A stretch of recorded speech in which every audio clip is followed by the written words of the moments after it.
So let's get back to Swift. And all that is, by the way, spot on, Rick. But specifically on Swift, it wasn't that we were the only ones that wanted it either. Boris Johnson actually went public and said he wanted Russia kicked out of the Swift program. He wanted them excluded from international ranking. You're speaking too rationally, Ed. I mean, look, when you have the position that consensus is the goal, what that really means is that one country can water down the policy or the statement for the sake of unity. So that empowers the Germans or anyone. Estonia. You can have any NATO member, any EU member decide that they don't like something and they veto the U.S. policy simply because Joe Biden wants to be applauded in Europe and he has bowed to the throne of unity and consensus. Now, I would argue that consensus sounds good and could be something that you could look for, but if that is your goal, then you are literally not helping the American people, and here's why. We have a different threat assessment than the Germans or Europeans. I can tell you that the Germans absolutely don't believe that if Iran got a nuclear weapon, that Iran is going to launch that nuclear weapon in Frankfurt or Hamburg or Berlin. They don't believe that the Iranians are after them. So why wouldn't they sell Mercedes inside Tehran if they could? Right, exactly. It's about national self-interest, and when those align, that's great. When they don't, you still have to be free to pursue your own national self-interest. And I think that Britain and the United States certainly think that it would be in our national self-interest to kick Russia out of the SWIFT program. Certainly would have the biggest impact on their ability to finance the war in Ukraine. I mean, this is you heard Joe Biden yesterday, and we got a few minutes still left here, so I'll ask you what your assessment of that is. But I specifically want to know what your assessment is of the idea that, look, let's take a look after a month and see where we're at with the sanctions. The Ukrainians don't really have a month; they're probably a few days away from losing their capital. Look, I would be all for a judicious, slow ratcheting up of sanctions before a bloody war starts. Right. But this is the whole ridiculousness of the Biden policy, is that he spent weeks messaging to the world that a bloody war was coming on Wednesday, and yet sat by and didn't do anything and said, you know what, I need to see the blood before I start sanctions. That is a ridiculous idea. It's very un-American, by the way, to know that bloodshed is coming and to say, I'm just going to watch and keep messaging that the blood is coming, but I'm not going to do anything. We remember, and this is a very important point, the Trump administration had sanctions, crippling sanctions on the Nord Stream 2 pipeline. That Nord Stream 2 pipeline was not put online during the Trump administration. Although I can tell you, as acting director of national intelligence, all of the pundits and all of the spin doctors who kept saying that the pipeline is 99% completed, so there's nothing we can do about it, were lying to you. For years, we were told it was 99% completed. And so what I would just say is, to sit by when you know a bloody war is coming, when you have access to intelligence and you can see evidence that others can't, and you message a bloody war is coming and you do nothing, well, I got to tell you, you're just playing right into Putin's hands, because you're not deterring him, and when you talk about a war coming, you're ruining the Ukrainian economy. So I actually thought that the Ukrainian president had a very good point when he said to Joe Biden, your policy is the worst of both worlds. It's not deterring Russia, and it's ruining our economy. And yet, the Biden team did not change course. Rick, we got about a minute left. What do you see as the smart way forward right now? As while kinetic military operations are going on in Ukraine, what should the U.S. and the West be doing right this very minute? I have to tell you that I'm really pissed off at this question that I keep getting, to be honest, and here's why. Sure. We are in a situation now where our choices are terrible and really terrible, And now we are being called upon to try to help Joe Biden out of this by saying, now what would you do? You know what I would do? If I were in charge and if I could control the options, I'd throw Joe Biden out of the office. I would throw him out of the White House and say, you have messed up this policy so much. We're in a dark corner in an alley surrounded. This is a terrible situation that was avoidable if he would have put the tools of the U.S. government into play before we got into the corner. But now we're in a position where anything that I say, anything that anyone says that has had experience in this area is going to sound really weak and terrible. Right. Because Joe Biden has ruined this policy. I just got to finish with this because there's not enough attention on it. Joe Biden took the Houthis off the terror list, and the Houthis missile attacked the United Arab Emirates. Think about that. The media almost did a blackout of this story. It's an incredible story of Biden weakness. And that has been what leads to this type of disaster. Former Ambassador Rick Grenell, thank you so much for being with us. Great to have you on hand for this. And I know that Hugh is going to circle back with you very, very soon on this important issue. When we come back, we'll wrap up with Tarzana Joe. I'm Ed Morrissey of HotAir.com from the ReliefFactor.com studios in Texas. We'll be right back. Don't go anywhere, America. It's Hugh Hewitt. I'm not there, but I did want to remind you about birch gold. Even when I'm not there, some of you are thinking about what the inflationary effects, not only of printing $4 trillion this year have had, but what it means to gold in a time of international uncertainty such as we are in. Well, it usually means higher gold prices. If you've already rolled over a portion of your assets to your IRA, you might want to increase them a little bit with your birch gold IRA, your birch gold SEP IRA, or your birch gold 401k. But if you haven't started one yet, Birch Gold is the organization that the IRS will believe is doing the work of being the third-party conservator of your IRA. And you need one of those, and they will send you a free information kit about that. If you want to save your gold tax-free from the time you put it in to the time you take it out, you need Birch Gold. So text my name, Hugh, H-U-G-H, to 989898, or go online to hughgold.com. That's hughgold.com. And don't forget your relief factor. Make sure, even though Ed Morrissey probably hasn't told you about it, and I'm not sure that Ed is using it, that you get your relief factor today. $19.95 is the starter pack. You know I'm taking it on my way to Florida. I took it before I got on the airplane, so I'm telling you now, do not leave home without it. I don't, and I hope you don't either. Not sure if any of the people I'm talking to down in Florida will have their relief factor bags with them, but usually, almost inevitably, that happens to me. So I encourage you to be part of the group that wants to be out there working out every single day, walking, running, sprinting, doing whatever it is you do. You can trundle, you can play tennis, you can swim, you can motorbike, whatever it is. Do it with ReliefFactor.com. You'll feel better for it. $19.95, 3-week starter pack.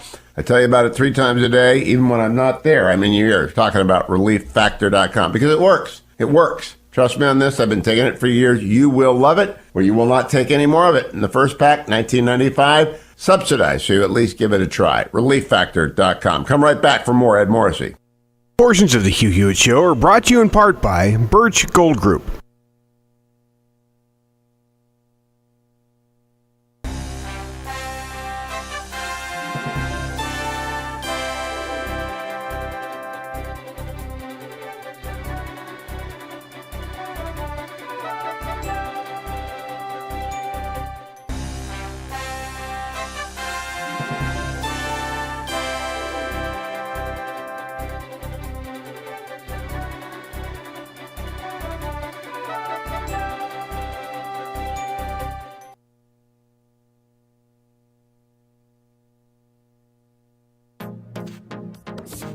Trending now on the Larry Elder Show. What the Supreme Court has said is you have to have a compelling state interest, and the compelling state interest that the Supreme Court found was the benefits that flow from having a diverse student body, whatever those benefits may be. But you have to have a diverse student body to get these certain benefits, okay? So that justifies this kind of racial alchemy in terms of admissions. Here's the problem. Increasingly at schools, you you have, regardless of how supposedly integrated they are, you're getting more and more racial separatism, separate classes, separate dormitories, separate graduations. There's more and more of that going on, and one of the basic reasons for that is because of mismatch, because of the serious mismatch in academic qualifications between Asians, Latinos, blacks, and whites.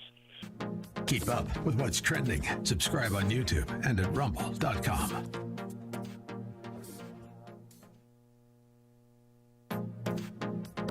Trending now on the Mike Gallagher Show. You want to know what's even crazier and funnier in a sick way? There's a security guard right there. The shoplifter, the looter, walks right by the security guard who isn't doing anything.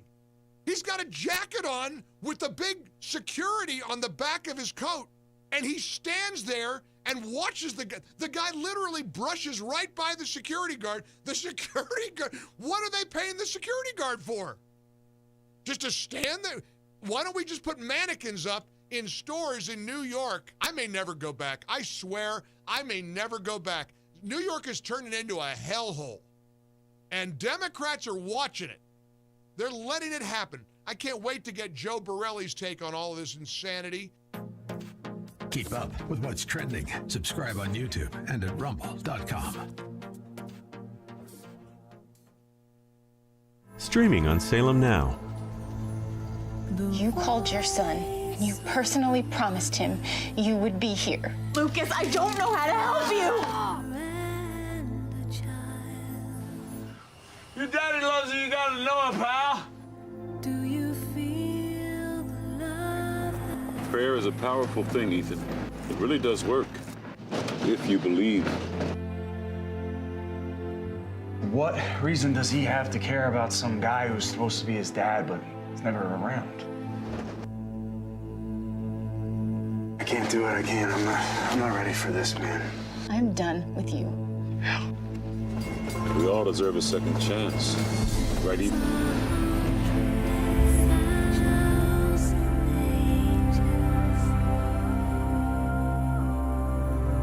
Look for Salem Now in the App Store or go to Salem Now.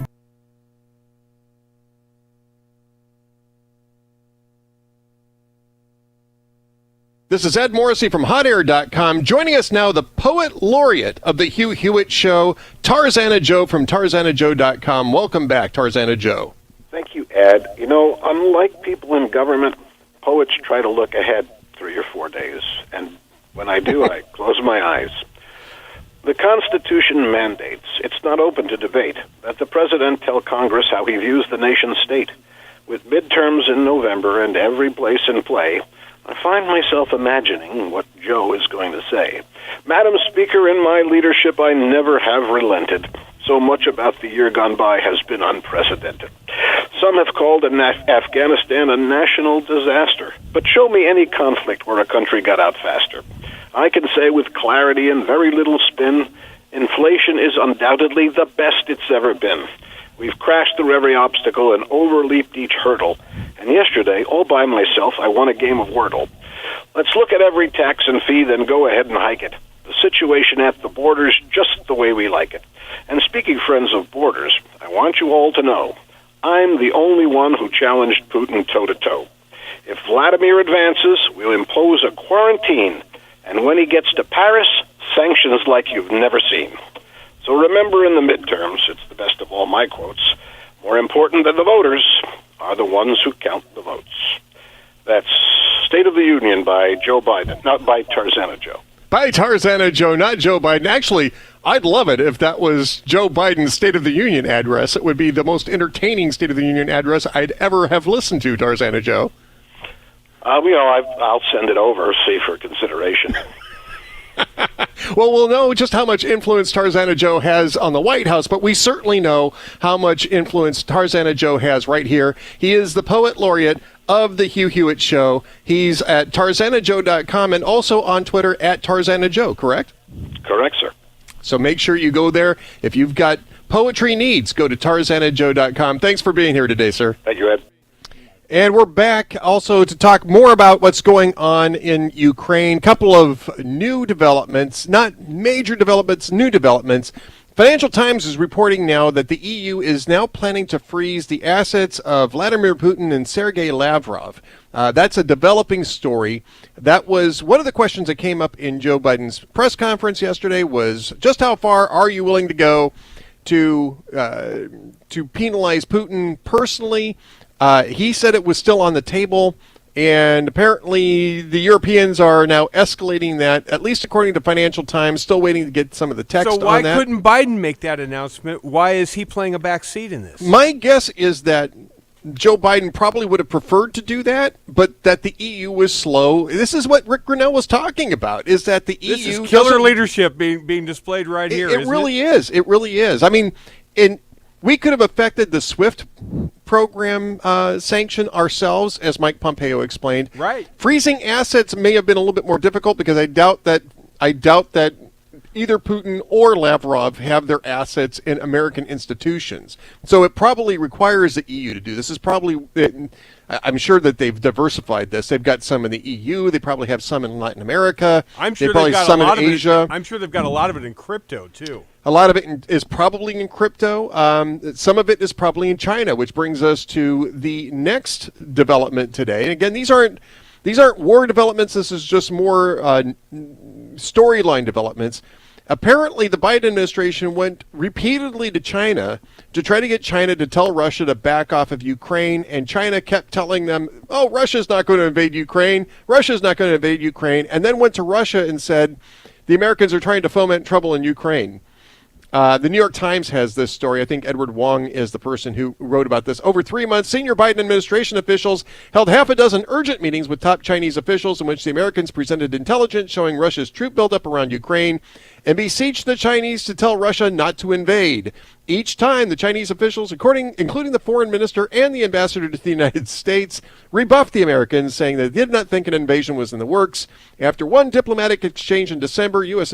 officials got intelligence showing that Beijing had shared the information with Moscow, telling the Russians that the United States was trying to sow discord and that China would not try to impede Russian plans and actions, the officials said.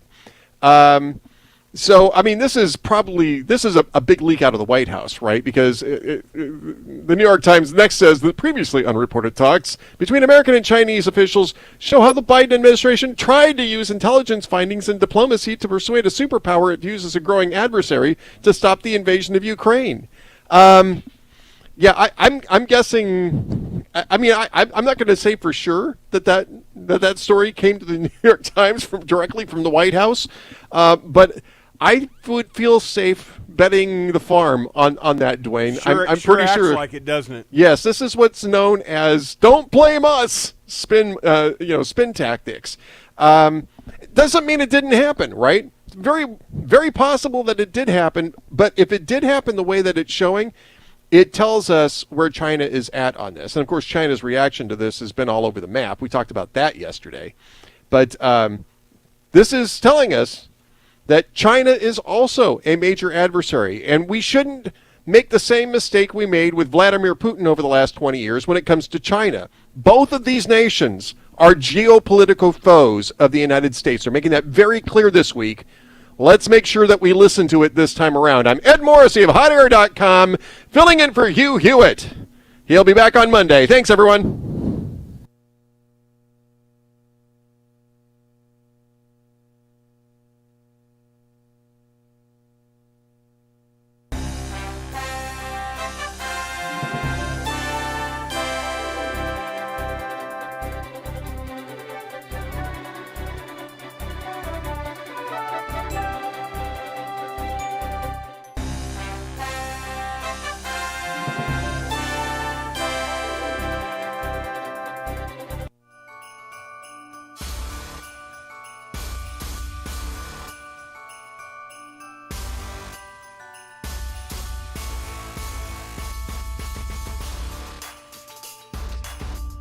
Look for Salem Now in the App Store or go to salemnow.com.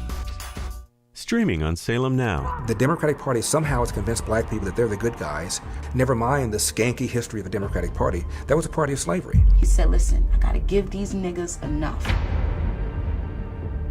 Not too much, but enough that I'll have them voting Democrat for the next 200 years. racist. The race grievance industry would have you believe that blacks get up and think about nothing else except race. If I tell you this is racist, yeah, I'm gonna get you emotional. There is a whole big cottage industry for racism. If racism went away, a lot of people would be unemployed. The mob during the Minneapolis riots following the death of George Floyd. A bunch of white thugs, frankly, burning down the city's traditional black and Asian business district. They're racist, racist, racist, racist, racist. Everything's racist. Look for Salem Now in the App Store or go to salemnow.com. Streaming on Salem Now.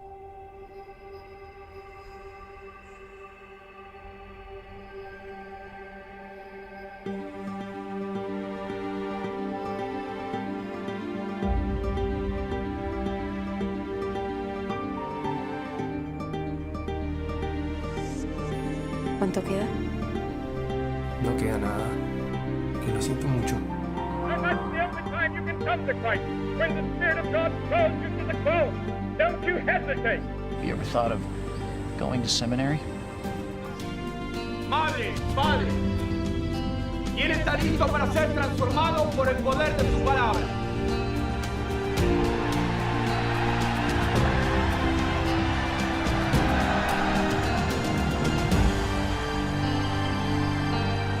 Look for Salem Now in the App Store or go to salemnow.com. The most powerful organs of the state are not merely corrupt, but that they've been weaponized to go after perceived domestic enemies. And that's very scary. Our constitutional democracy enshrines the peaceful transfer of power. We are now all rooting for his success. The peaceful transition of power is one of the hallmarks of our democracy. We don't live in the United States of America as is any of us would like to understand it. We have a peaceful transition of power process. That's not what happened. They interviewed General Flynn, and they did it in what was a complete ambush. I thought it's early enough. Let's just send a couple guys over. And the audience was, ha ha ha ha. How funny to set up an innocent man. This is what third world security states do. They spy on their political opponents like this. This is part of a concerted Russian influence operation. Russian interference. They colluded. They were in on it. He would constantly say, I have seen evidence of collusion. Until this is released, I can't comment. I can't go into the particulars. Russians, I'm not going to be specific. But he knew he could just say it on TV and then hide behind, well, it's all classified, I can't get into it. Well, it's classified. You can't see it. Collusion. You just got to be willing to see it. New York's Daily News ran this front page, Trump is Hitler. How could 62 million Americans vote for Hitler? Are 62 million Americans Nazis? We really almost thought it was a joke. Like, really, you're not going to accept that you lost this election? Then they see the Russia collusion narrative sitting right there in front of them and say, why don't we just say that he cheated? It divided the country in ways that people can't imagine. It's inspired massive violence. It's given people who are bad faith actors a license to do whatever they want because they literally feel like they're fighting Russian spies and Nazis. Russiagate has been the most egregious abuse of everything that was supposed to have been good about our government. The thing that they were investigating the Trump campaign for is what they themselves were doing.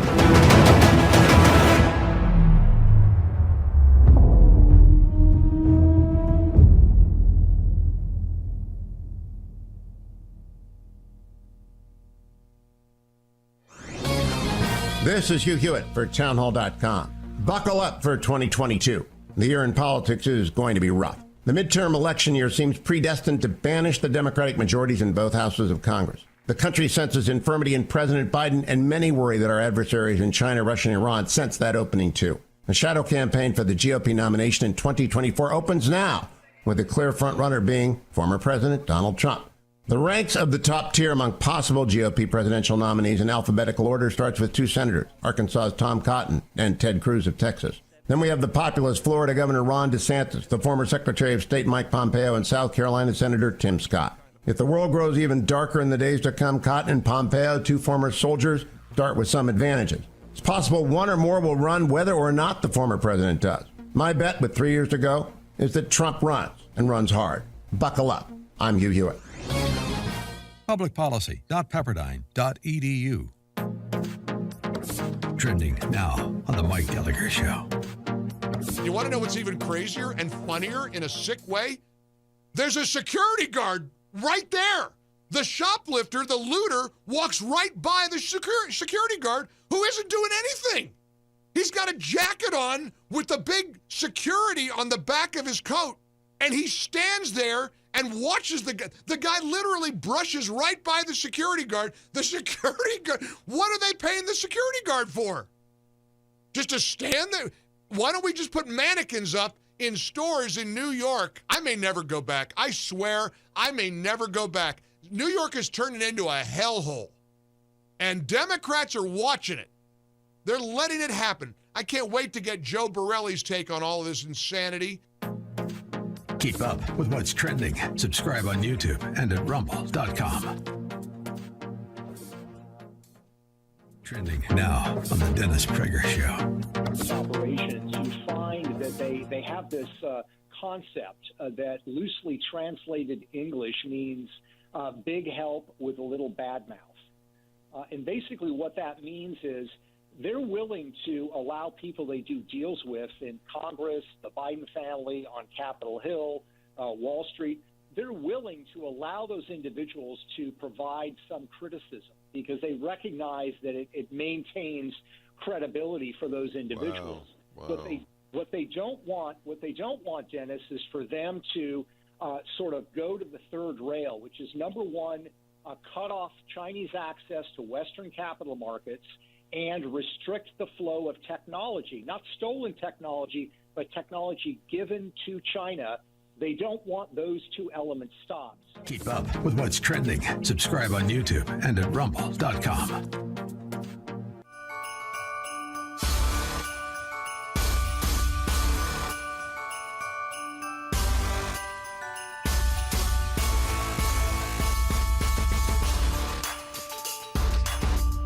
Look for Salem Now in the App Store or go to salemnow.com.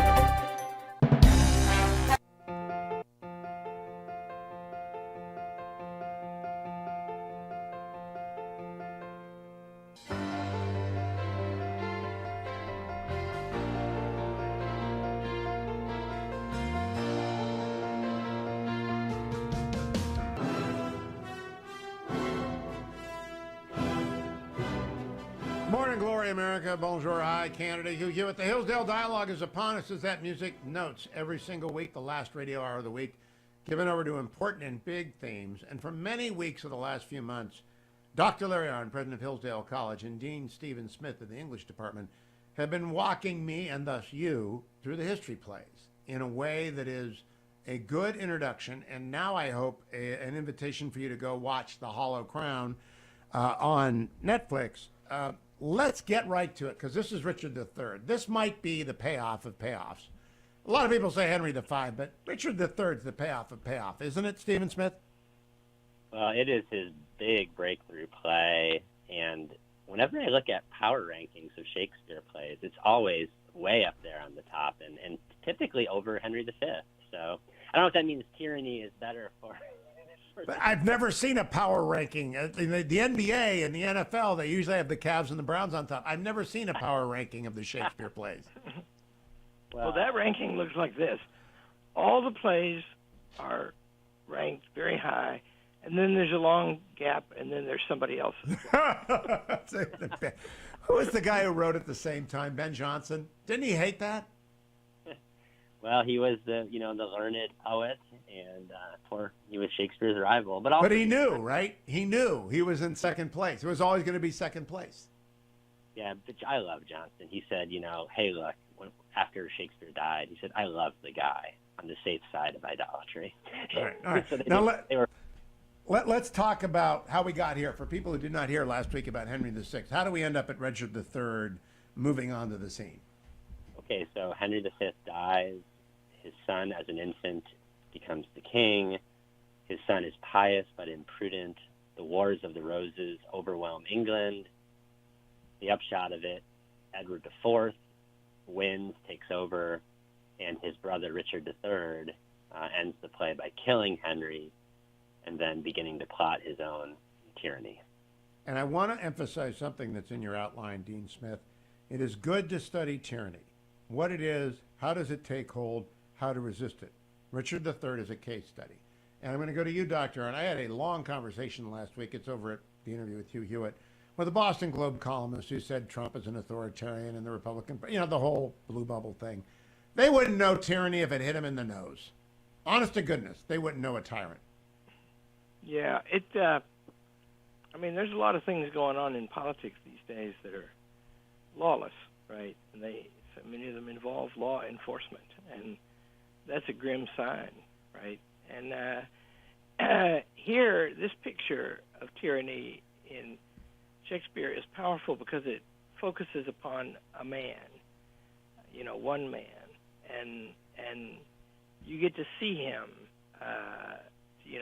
and in relief. That is to say, take all the rest out. What do you get?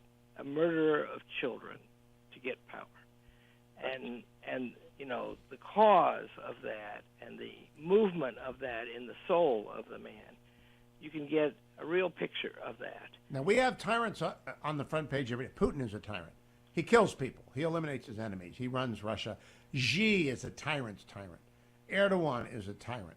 Tyrants are not susceptible to limits. Is that not a good definition? They just make their rules. Well, the strict definition is in Aristotle, of course, where it would be. Aristotle is like the Shakespeare of philosophy. What he says is it just rule in the interest of the ruler. Yeah, it's all about them. But that's not Trump. And I get so tired of people saying that, authoritarian Trump. It's just so ignorant. It's just so ignorant. And if anyone would read Richard III, they would know what a tyrant was. So is that what you were saying, Stephen Smith? Study this like St. Thomas More did so that you know it when you see it? Yes. I think Thomas More and Shakespeare would say this is a crucial part of anyone's education. You have to know what tyranny is. You have to know what a tyrant is. You have to realize this is a possibility and a reality, and you have to learn how to resist it in yourself and in others. It's just crucial. Shakespeare's big source here was Thomas More's history of Richard III, and there's just a deep connection between them on this theme. They both just hate tyranny and love liberty. And they're both interested in the character of leading figures. And why do they hate? The trains run on time. The food gets delivered. It doesn't. There you go. You gave away the game. It doesn't. It's not. So remember this. There's sometimes tyranny arrives amidst a contention about what is the source of legitimacy. What makes you a rightful king? I don't think that's what's going on in these plays. They all believe that you're born to it or you're born to somebody who conquered, right? Those are the two ways. And the ones who conquer, they always pretend they were born to it or claim that anyway. Well, today what's going on is the most despotic thing that Donald Trump did in the eyes of people who believe we've arrived at a new age is that he defied the professionals who really know how to run the government. And that means that there's a rival source of legitimacy. Although I've got to interject. I told my Boston Globe interlocutor last week, we always have to fairly represent what the other side says to repudiate it. The other side believes Trump intended a coup on January 6th, a proposition for which there is not sufficient evidence anywhere yet in the record. Could be developed, I suppose it could come.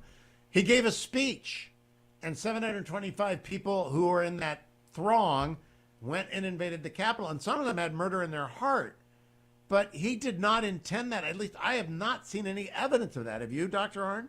No, and that would have been stupid, right? I mean, tyrannical. I if he do had done think, so. without going into the details, I think that Trump was persuaded of some things that were true and some things that were not, and a narrow legal argument, and I think, and it was a judgment, too narrow for these purposes, persuaded him that he was in the right. But having said that, he didn't. What did he say to them? Peacefully, right? And there was, if the 725 is the number, they were guilty of criminal trespass, and they should be prosecuted for that. And that's a crime, and it's not the worst crime, but it's a bad one. But the rest of them, you know, they, not only do they have the right to stand around out there or walk where they wanted to go, the Constitution protects that right as a high and sacred thing. So,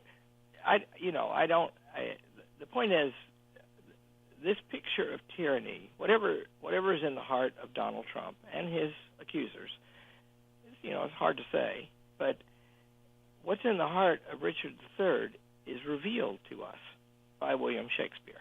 I agree.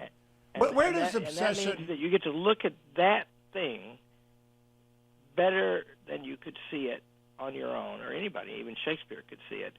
He just divines what would it take to move these actions. And that's...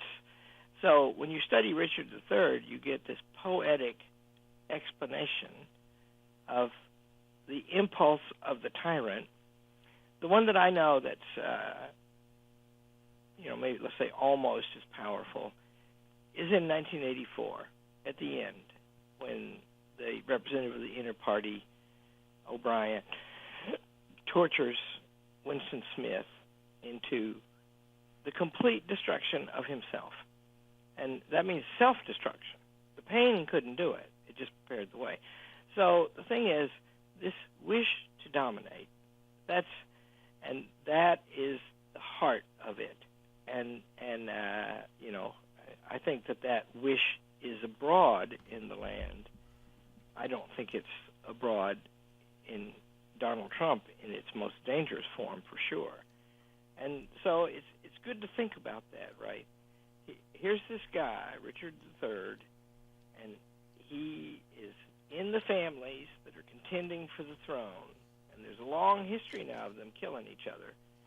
And then this little boy becomes king, and he is one of the people appointed to act for him.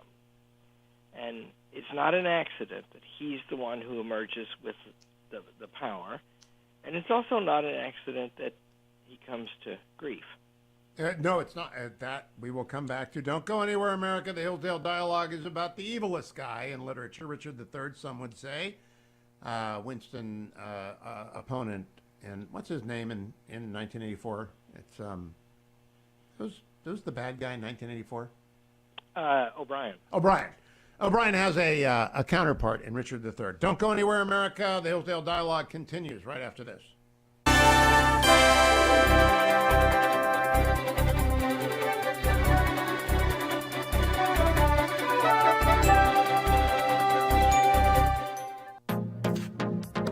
Trending now on The Mike Gallagher Show. You want to know what's even crazier and funnier in a sick way? There's a security guard right there. The shoplifter, the looter, walks right by the security guard who isn't doing anything. He's got a jacket on with the big security on the back of his coat, and he stands there and watches the guy. The guy literally brushes right by the security guard. The security guard, what are they paying the security guard for? Just to stand there? Why don't we just put mannequins up in stores in New York. I may never go back. I swear I may never go back. New York is turning into a hellhole. And Democrats are watching it. They're letting it happen. I can't wait to get Joe Borelli's take on all of this insanity. Keep up with what's trending. Subscribe on YouTube and at rumble.com.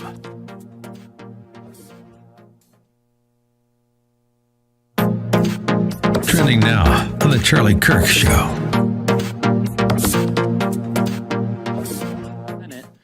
It seems like the Democrats tried their best to try to eliminate the filibuster, and it failed. What are your thoughts on that? Well, thankfully, it did fail. Republicans stood united against that, as we have been from the very beginning, and Kyrsten Sinema and Joe Manchin also stood with us in preserving the rules and the customs of the Senate. These rules and customs go back more than 200 years, Charlie. They are directly downstream from why our founders created a Senate in the first place, to provide the sober second thought against radical sweeping change to our country.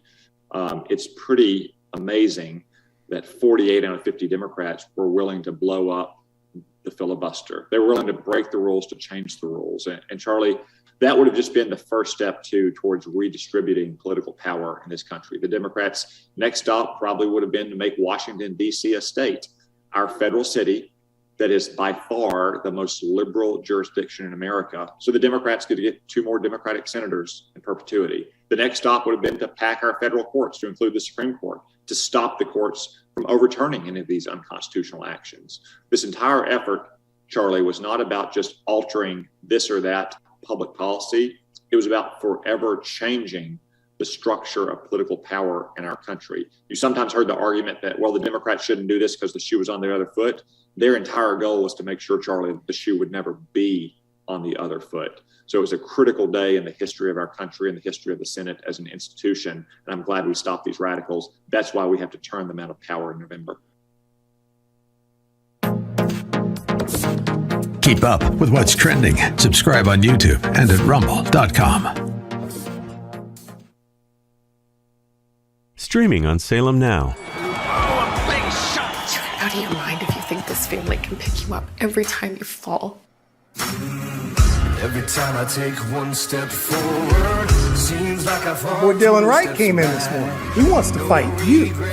Never say die, gonna give it all. This is your opportunity to get back on your feet.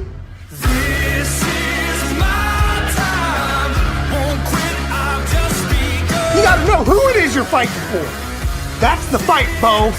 I can't believe I'm saying it, that Bo Lawson can go 10 years without a competitive fight, and here he is going toe-to-toe with the world champion. No one expected this out of him.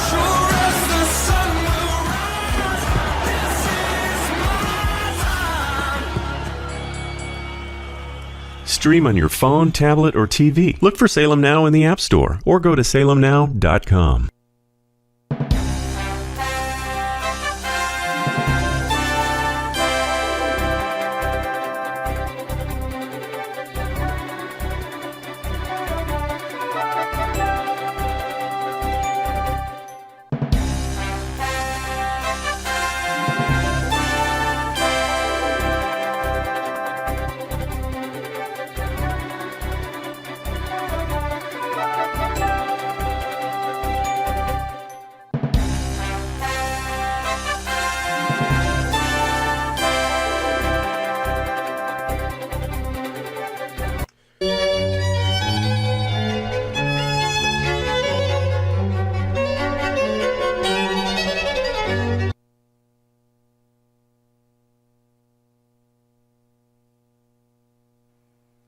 Welcome back, America. It's Hugh Hewitt, the Hillsdale Dialogue underway with Dr. Larry Arnn, president of Hillsdale College, and of course, Dean Stephen Smith, who is our leader through the Shakespearean history plays.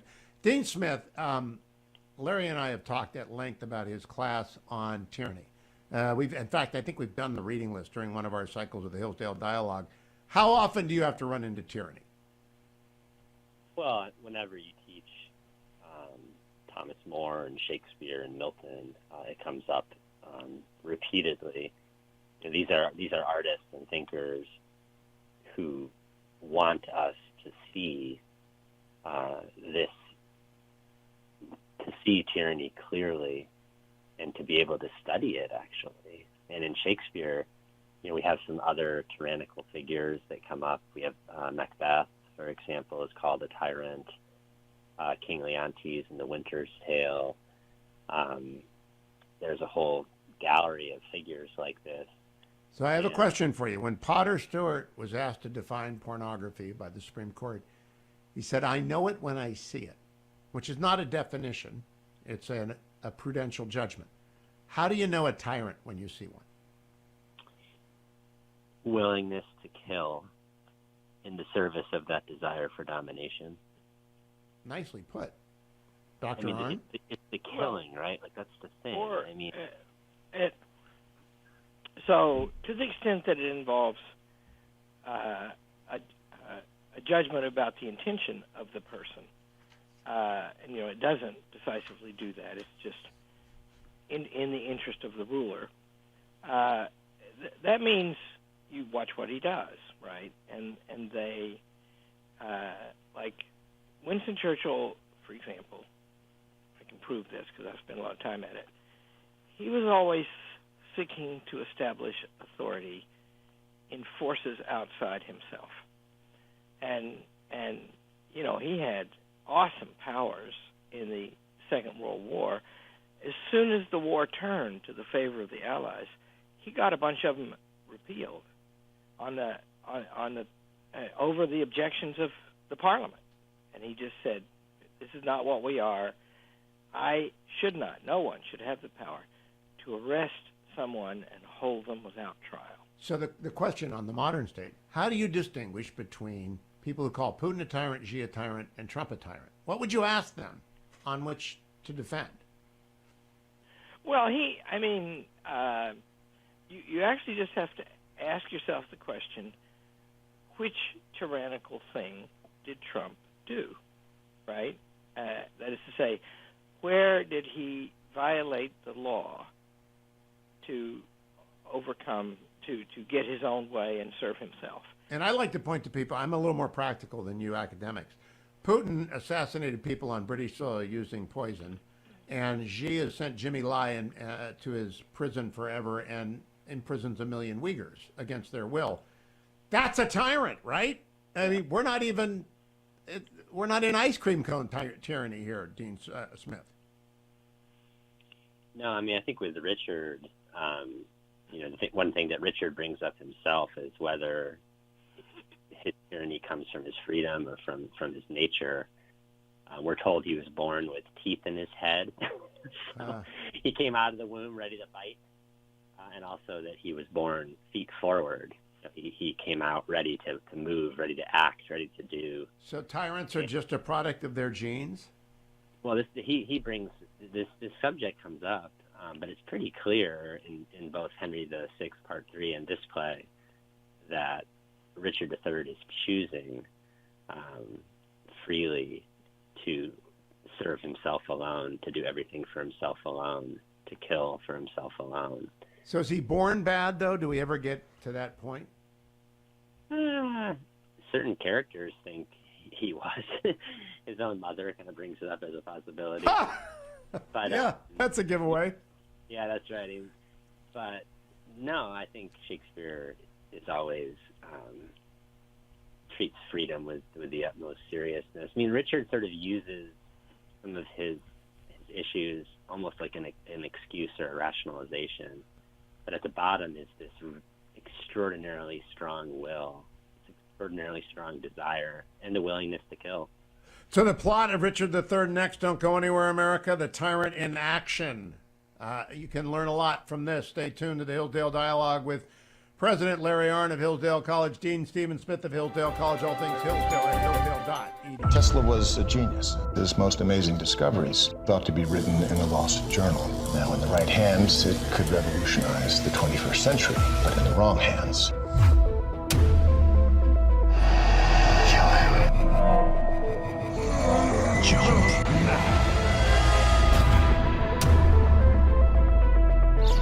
If you can stop an earthquake, doesn't that mean you could start one too?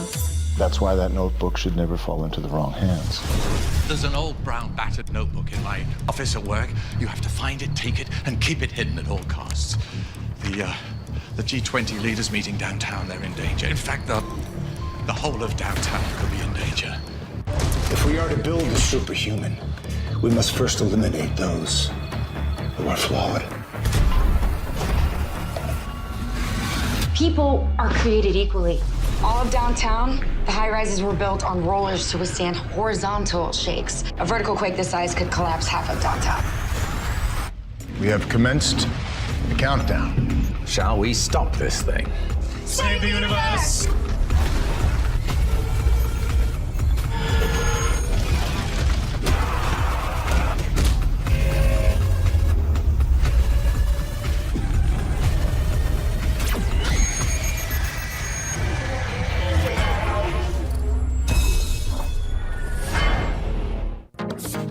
Trending now on the Dennis Prager Show. This really is a Leninist strategy. Lenin's old saying that the capitalists will sell us the rope by which we will hang them is what China's doing. The Soviets couldn't do it for a couple of reasons. Number one, they didn't have the money. They didn't have a whole lot of rubles to throw around, and people in the West didn't want them. But number two, there was a lot bigger sense of social cohesion during the Cold War. The notion, if you're a corporate executive during the Cold War, that you would be playing footsies with the Kremlin was outrageous. And yet in the case of China, the human rights situation, the challenge to American national security is every bit as great. I would argue perhaps even greater than it was in the Cold War era. But Wall Street, Silicon Valley, they are all happy to not only do deals with them, but do deals with them that benefit the Chinese military and intelligence state, and they don't seem to particularly care that they do. Well, there was stigma in helping the Soviets. There's no stigma in helping the Chinese communists. That's right. And I think that, part of that is there's been this naivete for decades that if we just gave China money, we gave them access to our technology, they were going to buy our blue jeans, they were going to watch some of our movies, they would become just like us. What's really happened when you look at issues like censorship by big tech in the United States, when you look at some of the other things that are going on, it's not that China's become more like us. We've actually become more like China. And that experiment has to fade away. And the problem is not only were our elites wrong in their prescription of that policy, but that policy made them rich. And they do not want to now give up those relationships with Beijing because it means the money's going to stop flowing. Keep up with what's trending. Subscribe on YouTube and at rumble.com. This is Hugh Hewitt for townhall.com. Buckle up for 2022. The year in politics is going to be rough. The midterm election year seems predestined to banish the Democratic majorities in both houses of Congress. The country senses infirmity in President Biden, and many worry that our adversaries in China, Russia, and Iran sense that opening too. The shadow campaign for the GOP nomination in 2024 opens now, with a clear frontrunner being former President Donald Trump. The ranks of the top tier among possible GOP presidential nominees in alphabetical order starts with two senators, Arkansas's Tom Cotton and Ted Cruz of Texas. Then we have the populist Florida Governor Ron DeSantis, the former Secretary of State Mike Pompeo, and South Carolina Senator Tim Scott. If the world grows even darker in the days to come, Cotton and Pompeo, two former soldiers, start with some advantages. It's possible one or more will run whether or not the former president does. My bet with 3 years to go is that Trump runs, and runs hard. Buckle up. I'm Hugh Hewitt. Publicpolicy.pepperdine.edu.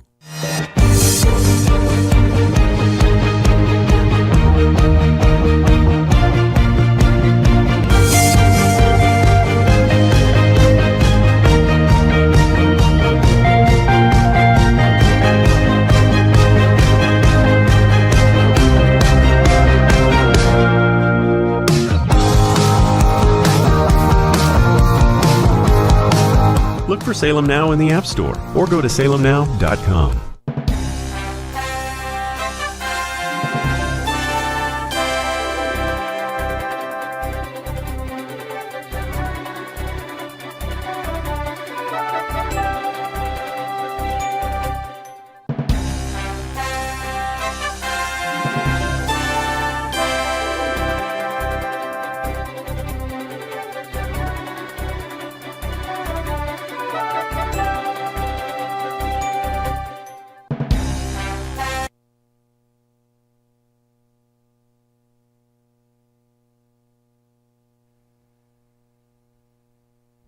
Welcome back, America. I'm Hugh Hewitt. The Hillsdale Dialogue is underway. This hour of the radio is devoted to Richard III and our ongoing series, all of them available at hughforhillsdale.com.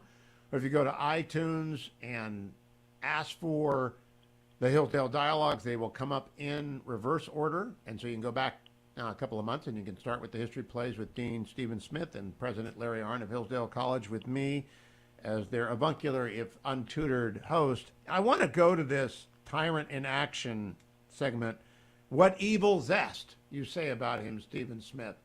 To catalog the ways for us that Richard III demonstrates evil. Well, when I said evil zest, I guess I just mean that this guy is a bustler, right? This guy's got energy, initiative. I'm not going to go out, roll out a leadership tips from Richard III book or something, but he's impressive in a lot of ways. And just to hit a few highlights, he's able to woo and marry the wife of someone he murdered. Like, that's an accomplishment. Why does he want to do that? For love or for position? Oh, for position. Okay, and just wanted to make sure people knew. He didn't fall in love. He just, this is a good means to an end. No, he's sort of in love with himself. He's like, was ever such a woman wooed like this? Was ever such a woman won? He's sort of amazed at himself at that point. That is, by the way, ego of that sort is a pretty good giveaway for a tyrant, right? Yeah, see, it's the conquest. See, right? That it was useful to him to marry this woman, but the conquest was on his mind. But he did not take her by force. He did not rape her. He did not abduct her. No, that's more conquest. See. Yeah. He says like this was he knows he wants to be the goat, right? I mean, in a lot of ways. But that's going to confuse a lot of Shakespeare scholars 300 years from now. He wants to be the goat. They're going to be looking. That's the only thing that survives of the plays, like trying to find fragments of Aristotle. They're going to be looking at that one for a long time. Well, just remember, the tyrant is a goat. Okay. But Richard, he also orders the death of his brother Clarence. Why? I saw that. I said, why?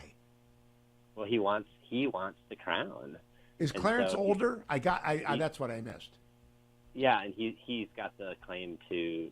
So one thing we left out: Edward IV is going to die young because of his evil diet, according to Richard III, and so Richard wants the crown, and Clarence has got to go. He'll also have King Edward's wife's relatives executed. Just other highlight: he sows doubts about the legitimacy of Edward's son. He's going to order the most talented rhetorician he's got, Buckingham, to make public arguments about why he should be the king.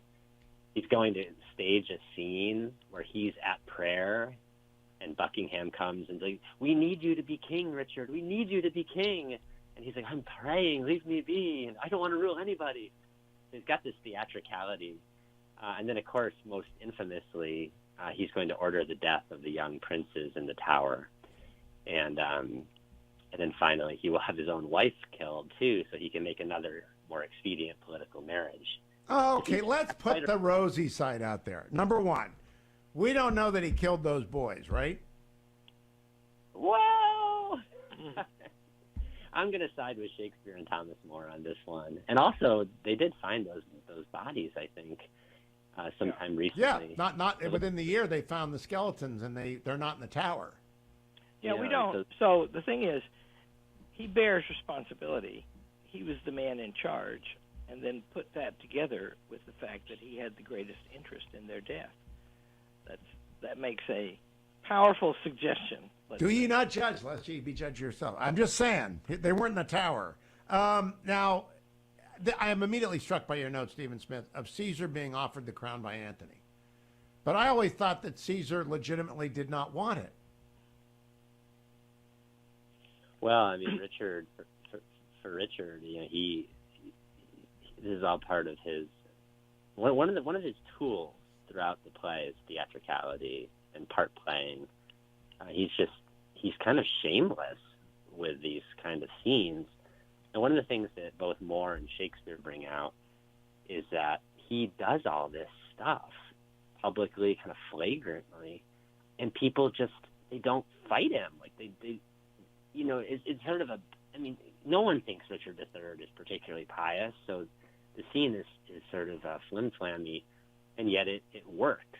you know. Okay, well, stop. And everyone listening is asking me to ask you this question. But we know that Trump talked about 2 Corinthians. We know that Trump took the Bible to Lafayette Square. We don't think of the president as former president as particularly religious. Isn't that the same thing? Well, I mean, the use of a public spectacle for a political purpose is what Shakespeare is bringing out here. I mean, what Richard is he's sort of like a playwright and an actor and a conqueror all together.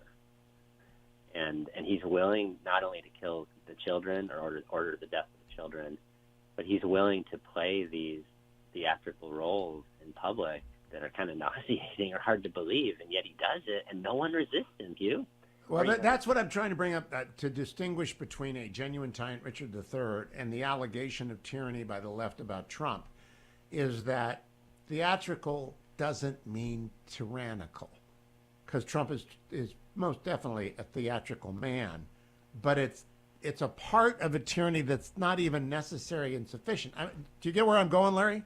Yeah, well, and remember, there's records, right? They pour out now.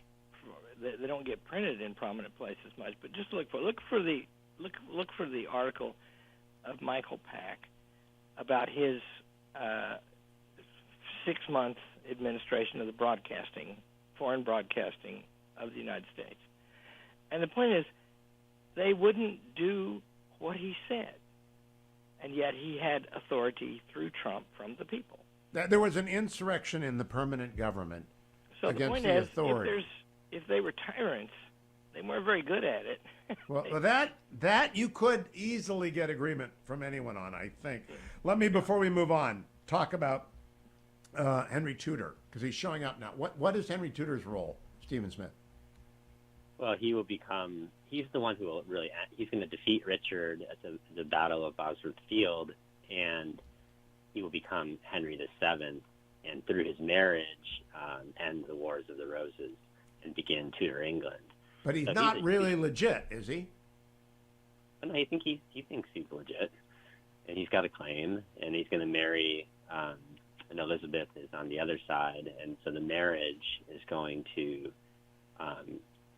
bring an end to the Wars of the Roses. Maybe Dr. Arnn could shed a little more light on that. But yeah, well, remember, legitimacy.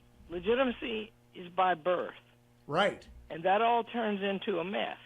Right? Yes. They're all killing each other. They all killed each other, right? And so now, what's legitimacy? Well, he's close to legitimate by birth. And then my opinion is he redeemed himself, showed what he was going to be by that marriage. He reached out to the other side and included them in a station that was powerful, right? That's a good test of how someone is not the same character as who goes before him. But does it really confer legitimacy, or rather, it just would be prudential if we all go along with this? Well, we used to think before we thought that professional qualifications or expertise confirms legitimacy. We thought that a vote of the people under the Constitution is the source of legitimacy, on the principle of government by consent. As I said before, I think that's in doubt in America today, and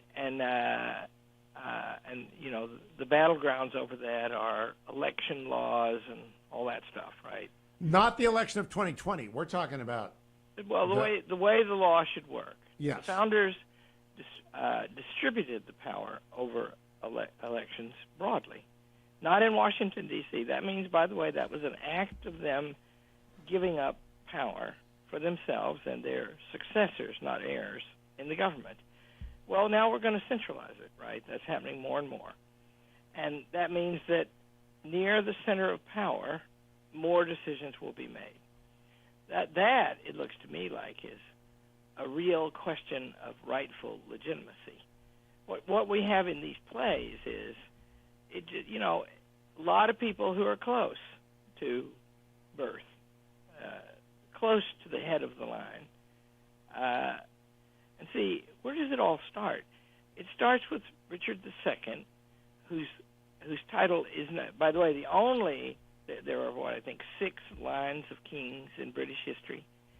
And the only one who stands at the head of a line, who really has an overwhelming and uncontested claim, is Alfred the Great, the first one.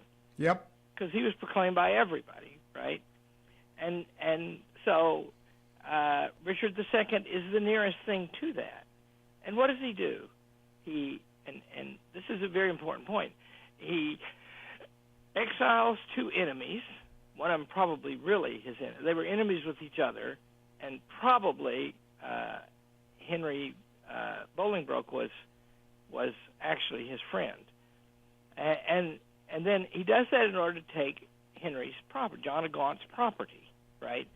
And that means that undercuts legitimacy of Richard himself, because John of Gaunt and the House of Lancaster, they hold the title to what they hold by the same principle that Richard holds his title. In fact, Steve will remember which one. In one of those, in one of these plays, the Duke of York reminds, it must be in Henry IV, he reminds him, "As you are Henry, so I am York." Now that's the principle of federalism, right? Or yep. And so legitimacy is not just in Britain, is not just bestowed on one person. That's never true. Nope, it's in the estates of the church and of the landed gentry, and eventually, after 1832, in the people, right?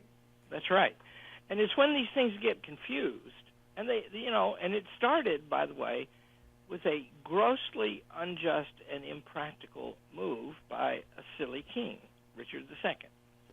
And all of this follows from that, right? Right down to Henry Tudor, who finds a graceful act. He, by the way, starts a line that continues, first of all, because everybody by now is sick to death of this. Wow. I mean, literally sick to death, too. And so they're ready for it to stop. They need it to stop. And we need to stop here. We'll be right back after the break. Don't go anywhere, America. The Hillsdale Dialogue continues. To a gold and precious metals, the actual real deal physical metals in a depository maintained by Birch Gold. That's the easiest thing to do if you haven't got a lot of cash lying around, but if you're going to buy gold, do it from Birch Gold. They deliver it quickly. They don't play the market against you. They're actually just so well regarded by the people who do business with them, including me. That's HughGold.com, or text my name, Hugh, to 474747. Don't forget, because I've been pushing this hard, this is not a sponsor. Amazon.com is running with the Wheel of Time. Now, I am a Wheel of Time junkie. I'm a lot like Matron Coffin. I mean, that's my character of choice in this thing. But it will go on forever. There are 21 books in the series. I want to remind you, though, our sponsor for this and every hour of the Hugh Hewitt Show is ReliefFactor.com. And you're getting ready for the weekend warrior activities. Maybe a baby shower. Ben and our team needs to come and do the heavy lifting for a baby shower. And people know that baby showers are full of ridiculous gifts that hurt your back when you pick them up, which is why old men should not be doing baby showers, and I will be gone when the baby shower is underway, and Ben needs to come and take care of the packages. But if anyone does do a baby shower this week against your will and you pick up the wrong way, ReliefFactor.com will take care of that crick in your back, that tennis elbow or baby gift elbow or whatever is going on. You want ReliefFactor.com, $19.95. Don't make old guys do young men's job. That's my view. And so General Ben needs to know that. But generally, if you have to do young men's job and you're an older guy, get ReliefFactor.com, because that's what will make the relief perfect. Icarian Kirkman, Resveratrol Omega, $19.95. Get you started. Last segment of this week's Hugh Hewitt Show and this week's Hillsdale Dialogue is next, America.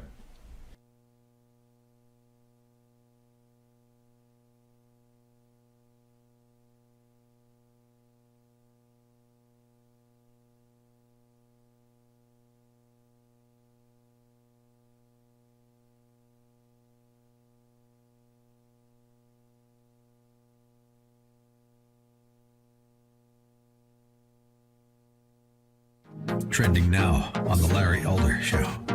To let that happen for 10 weeks of your children being kept in a box in the library, excluded, put on display, and so on and so forth for that long. I kind of feel like, and I can tell you're a very caring mom, which is why you're bringing this public, but I kind of feel like that would happen for 2 hours, and I would be down there at that school and pulling my kid out, much less 2 to 10 weeks.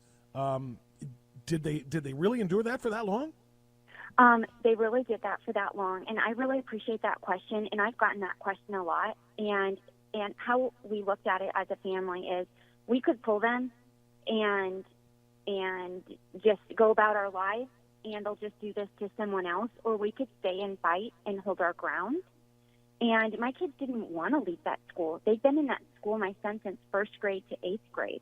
They had their friends there. We still had hope that the trusted adults would do the right thing. And we eventually have pulled them to homeschool. But during those weeks, we were fighting. We have hundreds of emails to the administration, the Dallas ISD school board. We went down and I brought 30 or 40 grandmas and grandpas and other parents from other schools down to fight and speak on our behalf. Parents even scheduled protests, 3 protests outside the school. So we were fighting. But I think at this point in our country, the war has come into the family, and our kids can no longer be shielded from it. They need to be guided through it, which we did as a family, to build a backbone and learn how to stand up and fight, because this is their next generation. So instead of shielding them from it, we help them move through it with grace, integrity, and dignity, and they came out stronger. Keep up with what's trending. Subscribe on YouTube and at rumble.com. This is a story of how 1 million children were placed with local foster families. Parents from all walks of life share their stories of overcoming the one-child policy by taking in orphans. At a time where there's so much negativity and cynicism, here's proof that a single leap of faith can change the world. Look for Salem Now in the App Store or go to salemnow.com.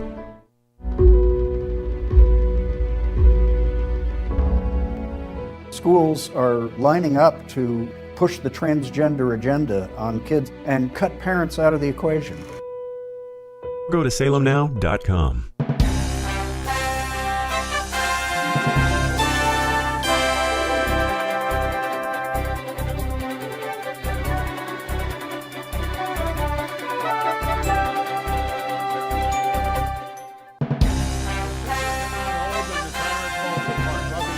I'm Hugh Hewitt. Dean Stephen Smith of Hillsdale College, Larry Arnn, president of Hillsdale College, joined me. Dr. Arnn and Dr. Smith and I have been going through history plays of Shakespeare. Next week, we will complete that march with Henry VIII. And Dean Smith, can you recap for us? It all falls apart for the tyrant. How? Well, I mean, what helps him get the crown is that lack of trust that Dr. Arnn was talking about, but also tons of fear. I mean, people are afraid of him. But then the center cannot hold when Henry Tudor emerges and war is upon England again. He is going to lose the decisive battle. But he also begins to fall apart internally, sort of surprising after all of his villainy, but he becomes anxious, kind of experiences ghosts and visions. He says his conscience has 1,000 devils in it or something like that. And so he's going to be haunted, be shaken, but he will fight to the death. And it's noteworthy, I think, that Henry VII really does have to defeat this guy in order to bring about the happy ending for the first tetralogy. I mean, Richard goes down swinging, right? A horse, my kingdom for a horse. And he calls the person who advises a retreat a slave. Like, he's a handful. He's not going gently into the night. So what does Elizabeth I, who sees this play, think? Oh, yeah. Well, I mean, that's a great question. This is her father, Henry VIII's father, working the peace at last. Henry VII, that is Henry Tudor, right? He, the night before the last battle, he speaks like this: "I count myself your captain, God." He calls himself the minister of heaven. He has a providential understanding. And he talks about his watchful soul. So he's clearly meant to be a figure that kind of unites like virtue and holiness. He's being political, isn't he? To bring about the ending of the first tetralogy. He's being political all the time. Remember, these are plays about politics. And the monarch has the power of life and death. Yeah. They do. And remember, after Henry Tudor and the defeat of Richard II, everything was sweetness and light for a long time, except for Henry VIII beheading two of his wives. One of them, the mother of Elizabeth. And shattering the Catholic Church in the world. That too is on his head. Taking all those monks' property, executing people. Yeah, he's not a good man. We're going to come to that. But she's a monarch, and he's writing about her grandfather, right? That's right. No. Her grandfather. No. Henry VIII is her father. Right, and Henry VII is her grandfather. Grandfather, there you go. That's and right. So she sees Richard III getting beat by her grandfather. Does she walk out of that theater thinking Shakespeare's got this right and I like this? Let the people see it, Stephen Smith? Well, I mean, some people have said that, the end of the first tetralogy is, some people have thought it was like more propaganda, that this is Henry VII, hooray for Henry VII. Yep. And Tudor England. And others say, well, it looks like Shakespeare's trying to imagine and present the kind of leader that would be needed to bring an end to these wars, to this civil strife. Now, you have a note. One thing is clear, by the way. In Henry VII, this is as good as it gets after Richard II, right? In other words, whatever is the provenance of it, and whatever, it lasted and it was peaceful. And they didn't kill every third person they met. So that's a thing rightly to triumph over. And in the end, by the way, unless you believe that excellence to rule, or any other excellence for that matter, is heritable, that is to say, because your dad was smart, you're smart, stuff like that, or your mom. Unless you think that, then you have to think that hereditary monarchy is questionable, and the main claim for it is that it provides stability. Except it doesn't. It doesn't. And remember, Shakespeare is writing in a time when hereditary monarchy is thought to be overwhelmingly the way to go. Legitimate. And now I got 1 minute. I got to ask Stephen Smith this. In my notes, all great tragedies that Shakespeare writes follow in the wake of Richard III. Why? Does he learn something from the writing of Richard III that makes him a tragedian? Well, I think that Richard is his first tremendous, gigantic role, and that intelligence and that theatricality and that power of reflection and action really remarkable in him. I actually think, though, that the encounter with Thomas More's History of Richard III is really crucial for Shakespeare's development as an artist and thinker, and everything grows out of it. More on that next week. Henry VIII, our last of the history plays, unless we count the not history plays, when we come back next week. Thank you, Dean Stephen Smith. Thank you, President Larry Arnn. All things Hillsdale, hillsdale.edu. Go get your application. Go and learn from great people with great souls about great writers on great themes. I'll be back next week. Thank you for listening to The Hugh Hewitt Show.